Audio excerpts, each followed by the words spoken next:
YSRCP party నుంచి TDP పార్టీలోకి jump అవుతున్నారు కొంతమంది అభ్యర్థులు అని చెప్పేసి ఒక న్యూస్ అయితే బయటికి రావడం జరిగింది.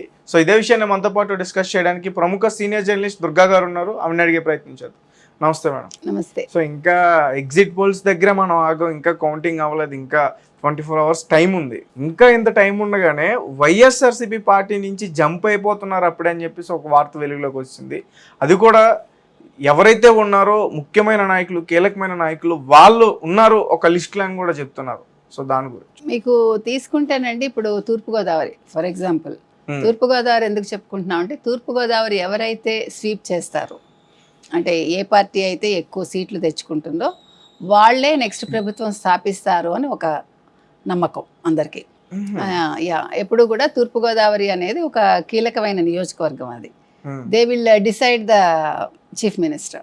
సాధారణంగా పార్టీ కూడా నిజంగా ఎప్పటి నుంచో ఉందండి అది. అయితే ఈసారి కూడా తూర్పుగోదావరి క్లీన్ స్వీప్ అని మనకు వచ్చింది సర్వేల్లో, మనం చూసాం. సో ముఖ్యంగా తూర్పుగోదావరి నుంచే మీరు చెప్పిన ఈ జంపింగ్లు స్టార్ట్ అవుతున్నాయి అని మనం విన్నాం. తూర్పుగోదావరిలో ఉన్న వైసీపీ నాయకులు ఆల్రెడీ జనసేన తోటి, తెలుగుదేశం తోటి టచ్లోకి వెళ్ళారని మనకి న్యూస్ ఇప్పుడే 4 రోజుల క్రితమే వచ్చింది. మీరు ఇంకా ఇవ్వాలంటున్నారు.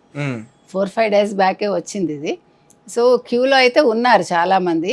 ఇప్పుడు ఏంటంటే ఈవెన్ బొత్స గురించి మనం మాట్లాడుకున్నాం, మీరు మర్చిపోయారేమో. బొత్స గారే లైన్లో ఉన్నారు అన్నాక వీళ్ళందరూ ఎంత, బొత్స లాంటి వాళ్ళే ఏ ఎండకు ఆ గొడుగు పడతారు, ఇంకా వీళ్ళందరూ ఏముందండి, అది పెద్ద విషయం కాదు. కాబట్టి ఇవన్నీ కూడా జరుగుతాయండి. ఇప్పుడు వాళ్ళందరూ జగన్మోహన్ రెడ్డి గారితో ఉన్నారు కానీ వాళ్ళందరూ కూడా విసిగిపోయి ఉన్నారు. పైకి అందరూ ఓ దేవుడు అది ఇది అంటున్నారు కానీ లోపల ఎవరికి ఉండాల్సింది వాళ్ళకు ఉంది నెగిటివ్. బికాజ్ మీకు గుర్తుంటే కనుకైతే రోజా గారి మీద ఒక అలిగేషన్ వచ్చినప్పుడు, అంటే ఆవిడేదో తిన్నారు, డబ్బులు ఎవరి దగ్గర తీసుకున్నారు అన్నప్పుడు జగన్మోహన్ రెడ్డి పిలిచి తిట్టారు అని మనం విన్నాం గతంలో. అంటే ఇప్పుడు ఆయన మీద ఉండే ఇదేంటంటే ఎవరిని తిననివ్వరు, ఆయన మాత్రం తింటాడు అని కూడా ఒక వార్త ఉంది మనకి. అంటే సజ్జల అసలు ఇప్పుడు ఇంకొకటి అండి, అసలు సజ్జలే వెళ్ళనివ్వడు కదా ఎవరిని, అసలు జగన్మోహన్ రెడ్డి గారి దగ్గరికి ఎవరిని వెళ్ళనివ్వడు. ఇంకొక పెద్ద మైనస్, అసలు వాళ్ళు ఇప్పుడు ఓడిపోవడానికి ఒక కారణం ఏంటంటే ఎమ్మెల్యేలు విసిగిపోవటానికి కారణం, ఇప్పుడు ఈ వాలంటరీ వ్యవస్థ ఎప్పుడైతే వచ్చిందో మీకు ప్రజలతో ఎవరికి సంబంధాలు లేవు కదా. వాలంటీర్స్ వెళ్తున్నారు, పథకాలు ఇచ్చేస్తున్నారు, బటన్ నొక్కుతున్నాడు, డబ్బులు వెళ్ళిపోతున్నాయి. ఇంకా డైరెక్ట్ ముఖాముఖి ఎమ్మెల్యేలు ప్రజలు కలుసుకోవడం లేకపోయింది కదా. అంటే వాట్ ఈజ్ హ్యాపెనింగ్ ఇన్ ఆ నియోజకవర్గంలో ఏం జరుగుతోంది ఎవరికి తెలియట్లే ఎమ్మెల్యేలకి.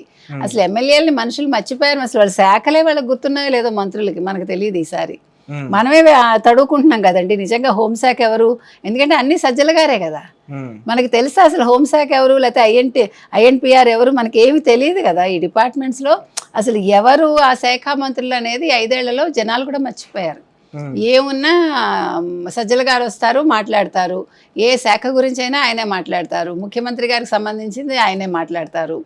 సో ఆయన అందుకే షాడో ముఖ్యమంత్రి ఎన్నిసార్లు చెప్పుకుంటున్నాం, అది సకల శాఖ మార్చులు వారే. కాబట్టి ఎమ్మెల్యేలకు ఏమైందంటే అసలు నేనేంటి అనే ఒక ప్రశ్న ఉదయిస్తోంది వాళ్ళల్లో. నేను ఎందుకున్నాను, నేను ఎందుకు గెలిచాను. ఇప్పుడు కూడా మీకు గుర్తుంటే కనుకైతే ఈసారి ఎన్నికల్లో వాళ్ళు డబ్బులు తీయలేదు బయటికి ఎమ్మెల్యేలు. ఆయన కొంతమందిని అయితే బలవంతంగా నువ్వు 2 రోజుల్లో 40 కోట్లు అక్కడ పెట్టు అని చెప్పిన నియోజకవర్గాలు కూడా ఉన్నాయి, మీకు తెలుసో లేదో. అంటే వాళ్ళ దగ్గర ఉందో లేదో అని ఒక డౌట్ వచ్చి ఆయనకి మధ్యవర్తులు వాళ్ళ దగ్గర డబ్బులు లేవంటే వాళ్ళని బెదిరించి నీకు ఎమ్మెల్యే సీట్ ఇచ్చాను, నువ్వు ఇప్పుడు నాకు 40 crores 2 రోజుల్లో పెట్టమని అడిగిన మినిస్టర్స్ కూడా ఉన్నారు, మీకు తెలుసా. సో ఆయన ఇచ్చిన 20 కోట్లు కూడా వీళ్ళు చాలా చోట్ల పంచలేదు కదా. సగం మిడిల్ మేనేజ్మెంట్ వాళ్ళు తినేశారు. కొడాలి నానికి ఫ్రెండ్ తినేశాడు. వల్లభనేని వంశీ కూడా పంచలేదు, నేను పంచినా కూడా నాకు పడలేదని ఆయన అంటాడు. మన వంగ గీత గారు పంచలేదు. తర్వాత ఆవిడ కార్యాలయానికి వెళ్ళి కూడా ప్రజలు గొడవ చేశారు కదా, మాకు డబ్బులు ఇవ్వలేదు అని చెప్పి ఆవిడ దగ్గర కూడా గొడవలు అయ్యాయి. ఇంకొక పెద్ద విషయం ఏం జరిగిందంటే, ఇవన్నీ ఇలా పక్కన పెడితే అంటే ఎమ్మెల్యేలు ఎలా మునిగిపోయారో మనం చెప్తున్నాం. ఈ వాలంటీర్స్ని ఎవరినైతే నమ్ముకుని వీళ్ళు డబ్బులు పంచమని ఇచ్చారో ఆ వాలంటీర్లు ఓపెన్గా మేము డబ్బులు పంచలేదు, తినేసామని వాళ్ళే చెప్పారు. ఇప్పుడు అది కోపం ఉంది మీకు. ఈ 1 weekలో ఎక్కడైనా వాలంటీర్ల గురించి ఎవడైనా ప్రస్తావించాడా? సజ్జల గారు ప్రస్తావించారా? లేదా ఒక మినిస్టర్, అంటే ఇప్పుడున్న ఎమ్మెల్యేలు మినిస్టర్స్ ఎవరైనా ప్రస్తావించారా? మీకు మార్చి ఏప్రిల్ ఎంత గందరగోళం చేశారు, ఏప్రిల్ మే ఎస్పెషల్లీ. పెన్షన్ల గురించి కానీ చంద్రబాబు నాయుడు ఏమో వాలంటీర్స్ని వ్యవస్థని రద్దు చేయమన్నాడు, వాలంటీర్లనేమో వాళ్ళకి వెళ్ళి అవ్వాతాతలకి పెన్షన్ ఇవ్వద్దన్నాడు. 1 వీక్ గందరగోళాలు చేశారా లేదండి?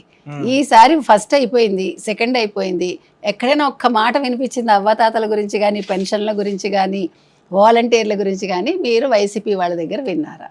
లేదు. ఎందుకు వినలేదు? మనం వాలంటీర్ల మీద ఇప్పుడు వైసీపీ వాళ్ళు కోపంగా ఉన్నారు, బికాజ్ డబ్బులు తినేశారు. అయితే మేడం, మీరు ఇంతకుముందు మనం మాట్లాడుకున్నప్పుడు ఖచ్చితంగా చంద్రబాబు నాయుడు గారు రివెంజ్ తీసుకోవాలి 53 రోజులు అని చెప్పేసి అన్నారు.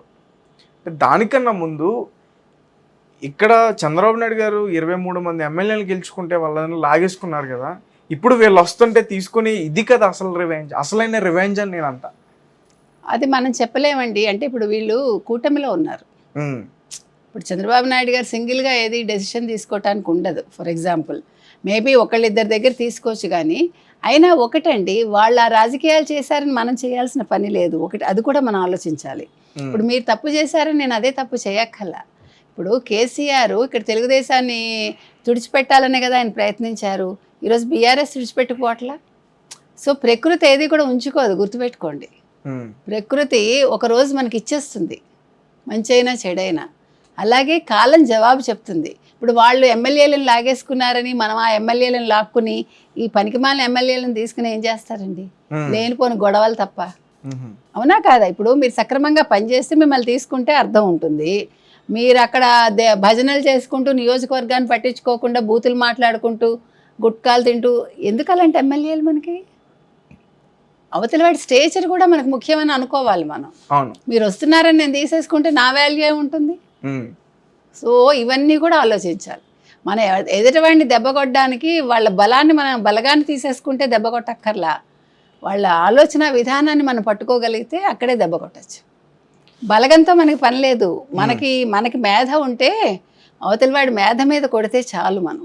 అయితే చంద్రబాబు నాయుడు గారు అట్లాంటి మేధని డైరెక్ట్గా సజ్జల గారు ఒప్పుకున్నారు. మరి ప్రతిపక్షం చేతే ఆయన ఒప్పించగలిగారంటే so you can understand his